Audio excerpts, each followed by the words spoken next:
जरा सोचिए, एक गर्मा गर्म ताज़ा केक। लेकिन क्या कभी सोचा है कि इस एक केक को बनाने के पीछे अर्थशास्त्र के दो सबसे बड़े, सबसे जरूरी सिद्धांत छिपे हैं? हाँ, प्रोडक्शन और कॉस्ट, यानी उत्पादन और लागत। तो आज हम एक बेकरी की कहानी के जरिए इन बड़े बड़े सिद्धांतों को बिल्कुल आसान भाषा में समझेंगे। चलिए फिर शुरू करते हैं। दुनिया का हर बिजनेस, चाहे वो नुक्कड़ की छोटी सी बेकरी हो या फिर कोई बहुत बड़ी फैक्ट्री, हर रोज इसी एक सवाल से जूझता है। कितने केक बनाएं, कितने बेकर काम पर रखें। ये फैसले ना सिर्फ अंदाजे पर नहीं लिए जाते, इनके पीछे एक बड़ा मजबूत इकोनॉमिक लॉजिक होता है। और आज हम उसी लॉजिक को खोलने वाले हैं। तो इन सारे सवालों का जवाब कहाँ छिपा है? वो छिपा है एक बहुत ही पावरफुल टूल में, जिसका नाम है प्रोडक्शन फंक्शन या उत्पादन फलन। अच्छा, इसे ना एक जादुई रेसिपी बुक की तरह समझिए।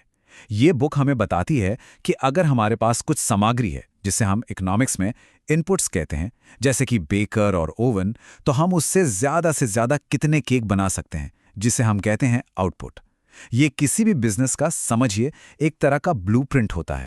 तो ये प्रोडक्शन आखिर है क्या? बिल्कुल सीधे और सरल शब्दों में कहें तो प्रोडक्शन का मतलब है अपनी ज़रूरतों को पूरा करने के लिए सामान और सर्विसेज बनाने का प्रोसेस। ये एक कला है, कच्चे माल को किसी कीमती चीज में बदलने की कला, जैसे आटा और चीनी को एक मजेदार स्वादिष्ट केक में बदल देना। अच्छा, अब बेकरी का मालिक जो भी फैसले लेता है ना, वो दो अलग अलग टाइम फ्रेम्स पर डिपेंड करते हैं। पहला है शॉर्ट रन, यानी अल्पकाल। इसमें कुछ चीजें फिक्स्ड होती हैं, बदली नहीं जा सकती, जैसे बेकरी का ओवन। अब रातों रात तो एक नया ओवन नहीं आ सकता है ना, तो यहाँ फैसले सिर्फ उन चीज़ों के बारे में लिए जाते हैं जिन्हें जल्दी से बदला जा सके, जैसे कि आज कितने बेकर काम पर आएंगे। लेकिन फिर आता है लॉन्ग रन, यानी दीर्घकाल। और लॉन्ग रन में सब कुछ मुमकिन है। एक नया ओवन खरीदना हो, और बेकर रखने हो, या फिर एक बड़ी दुकान ही क्यों न लेनी हो, सब कुछ बदला जा सकता है। चलिए पहले शॉर्ट रन की बात करते हैं। तो हमारी बेकरी खुल चुकी है, ओवन गर्म है और अपनी जगह पर है। अब असली चैलेंज ये है कि इस एक ओवन का, इस फिक्स्ड रिसोर्स का सबसे अच्छा, सबसे बेहतरीन इस्तेमाल कैसे किया जाए। तो शॉर्ट रन में प्रोडक्शन को नापने के तीन मेन तरीके हैं। पहला, टोटल प्रोडक्ट, मतलब एक दिन में कुल कितने केक बने, सिंपल। दूसरा, एवरेज प्रोडक्ट, यानी हर बेकर ने औसतन कितने केक बनाए। और तीसरा, जो कि सबसे ज्यादा जरूरी है, वो है मार्जिनल प्रोडक्ट। इसका मतलब है एक और बेकर को काम पर रखने से कितने एक्स्ट्रा केक बने। जी हाँ, यही वो मैजिकल नंबर है जो बेकरी मालिक को बताता है कि एक और बंदा रखना फायदे का सौदा है या नहीं। और बस यहीं पर इकोनॉमिक्स का एक बहुत ही मशहूर नियम आता है, जिसे कहते हैं लॉ ऑफ वेरिएबल प्रोपोर्शंस। अब नाम सुनने में थोड़ा मुश्किल लग सकता है, पर इसका मतलब बहुत सीधा सा है। ये नियम कहता है कि जब हमारे पास एक फिक्स्ड चीज हो, जैसे हमारा अवन, और हम उसमें वेरिएबल चीजें, मतलब बेकर्स, एक के बाद एक जोड़ते जाएं, तो प्रोडक्शन हमेशा तीन अलग अलग स्टेज से होकर गुजरेगा, हमेशा। तो कौन से हैं ये तीन स्टेज? चलिए देखते हैं। पहला स्टेज है इंक्रीजिंग रिटर्न्स। यहां टीम वर्क काम करता है। एक बेकर था, दूसरा आया, दोनों ने मिलकर काम बांटा और प्रोडक्शन तेजी से बढ़ गया।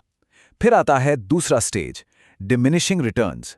अब किचन में ना थोड़ी भीड़ होने लगी है। हर नया बेकर काम तो कर रहा है, केक बना रहा है, लेकिन अब वो पहले जितनी तेजी नहीं रही। और फिर आता है तीसरा और सबसे खतरनाक स्टेज, नेगेटिव रिटर्न्स। यहां तो बस केओस ही केओस है। इतने बेकर हो गए हैं कि वो एक दूसरे के काम में आ रहे हैं, टकरा रहे हैं। और मजे की बात देखिए, कुल प्रोडक्शन बढ़ने की जगह अब घटने लगता है। तो इससे सबसे जरूरी बात क्या सीखी? एक समझदार प्रोड्यूसर, एक होशियार बेकरी मालिक हमेशा हमेशा स्टेज 2 में ही काम करना चाहेगा। क्यों? क्योंकि यहीं पर उसके रिसोर्सेज का सबसे अच्छा इस्तेमाल हो रहा है।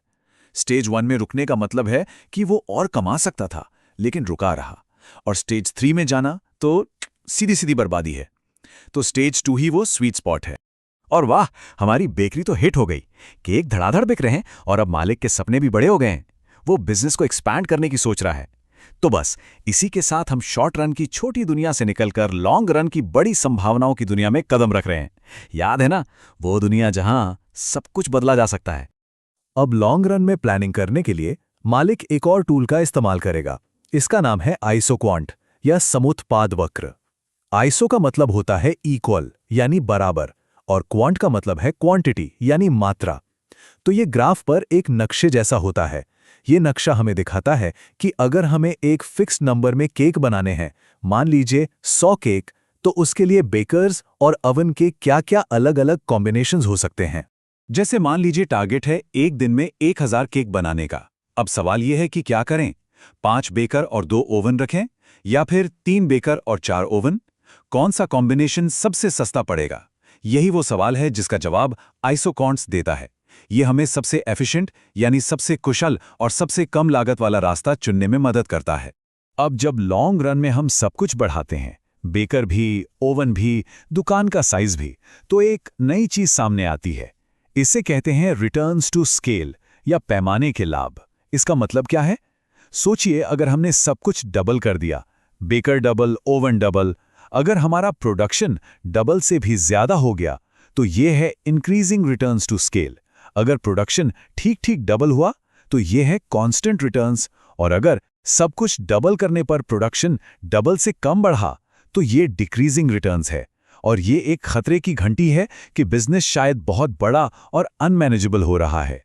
तो प्रोडक्शन बढ़ाना, बिजनेस बढ़ाना, ये सब सुनने में तो बहुत अच्छा लगता है, लेकिन हर नए केक के साथ एक और चीज जुड़ती है, और वो है कॉस्ट यानी लागत। तो प्रोडक्शन को समझना तो बस आधा ही काम था। अब हमें लागत की हकीकत का सामना करना होगा। देखिए, कॉस्ट को मोटे तौर पर 2 हिस्सों में बांटा जा सकता है। पहली होती है फिक्स्ड कॉस्ट्स या स्थिर लागत। ये वो खर्चे हैं जो बदलने वाले नहीं, चाहे एक केक बने या 100, जैसे दुकान का किराया। और दूसरी होती है वेरिएबल कॉस्ट्स यानी परिवर्तनीय लागत। ये खर्चे प्रोडक्शन के साथ साथ बदलते हैं, जैसे आटा, चीनी, बेकर्स की सैलरी। ज्यादा केक तो ज्यादा खर्चा, और इन दोनों को जब हम जोड़ देते हैं तो बन जाती है हमारी टोटल कॉस्ट। और अब बात करते हैं शायद सबसे जरूरी कॉस्ट की, मार्जिनल कॉस्ट यानी सीमांत लागत। ये बस सिर्फ एक एक्स्ट्रा केक बनाने पर आने वाला खर्च है, और इसका नियम बहुत सीधा है। अगर एक एक्स्ट्रा केक बनाने का खर्च उस केक को बेचकर मिलने वाले पैसे से कम है, तो वो केक बनाना चाहिए। बस यही वो गोल्डन रूल है जो किसी भी बिजनेस के मुनाफे को मैक्सिमाइज करने की यानी सबसे ऊपर ले जाने की चाबी है। पर रुकिए, कॉस्ट सिर्फ वो नहीं होती जो हमारी जेब से जाती है। इसे ठीक से समझने के लिए 2 और तरह की कॉस्ट को जानना जरूरी है। एक है एक्सप्लिसिट कॉस्ट यानी स्पष्ट लागत। ये वो पैसा है जो हम सीधे सीधे किसी और को देते हैं, जैसे किराया, बिजली का बिल, सैलरी। लेकिन दूसरी होती है इम्प्लिसिट कॉस्ट यानी अव्यक्त लागत। ये छिपी हुई होती है। ये हमारे अपने रिसोर्सेज को इस्तेमाल करने की अपॉर्चुनिटी कॉस्ट है। जैसे बेकरी का मालिक जो सैलरी खुद नहीं ले रहा, जबकि वो कहीं और काम करता तो कमा सकता था। ये भी तो एक लागत ही है ना? तो अब तक हमने प्रोडक्शन और कॉस्ट दोनों को समझ लिया है। तो अब समय आ गया है कि इन सभी कॉन्सेप्ट्स को एक साथ जोड़ें और बेकरी के सामने जो सबसे बड़े स्ट्रैटेजिक चॉइसेस हैं, उन पर एक नजर डालें। और ये है प्रोडक्शन पॉसिबिलिटी फ्रंटियर या पीपीएफ। इसे बेकरी की ताकत के कह सकते हैं अंतिम सीमा समझिए। ये जो कर्व है, ये दिखाता है कि बेकरी अपने पास मौजूद रिसोर्सेज और टेक्नोलॉजी से 2 अलग-अलग चीजों का, मान लीजिए केक और ब्रेड का, ज्यादा से ज्यादा क्या-क्या कॉम्बिनेशन बना सकती है। इस लाइन के बाहर कुछ भी बनाना इम्पॉसिबल है। जरा इस टेबल को देखिए। ये बेकरी के सामने मौजूद चॉइसेस को दिखा रहा है। मान लीजिए बेकरी कॉम्बिनेशन ए पर है, जहां 50 केक और 40 ब्रेड बन रहे हैं। अब अगर उससे 10 और केक बनाने हैं, यानी कॉम्बिनेशन बी पर जाना है, तो उसे 8 ब्रेड का प्रोडक्शन छोड़ना पड़ेगा। बस यही है अपॉर्चुनिटी कॉस्ट। कुछ पाने के लिए कुछ तो छोड़ना ही पड़ता है। और ये एक बहुत ही शानदार तरीके से ये दिखाता है कि पीपीएफ का जो स्लोप है, जो ढलान है, वही अपॉर्चुनिटी कॉस्ट है। ये हमें इकोनॉमिक्स का सबसे पहला, सबसे बुनियादी सबक सिखाता है कि हमारे पास रिसोर्सेज लिमिटेड हैं। एक चीज को ज्यादा पाने का मतलब है दूसरी चीज को छोड़ना। हर फैसले के साथ एक ट्रेड ऑफ जुड़ा होता है। तो आखिर में एक सवाल छोड़ जाता हूं। ये जो सारी बातें हैं ना, ये सिर्फ बेकरी या बिजनेस के बारे में नहीं है। हम सब अपनी रोजमर्रा की जिंदगी में ऐसे ही फैसले लेते हैं। तो सोचने वाली बात यह है कि किसी की भी जिंदगी में अपॉर्चुनिटी कॉस्ट का सबसे बड़ा उदाहरण क्या हो सकता है? क्या पाने के लिए क्या छोड़ा जाता है? इस सवाल पर सोचना ही हमारे आज के इस विश्लेषण का सबसे सही अंत होगा। हमारे साथ जुड़ने के लिए शुक्रिया।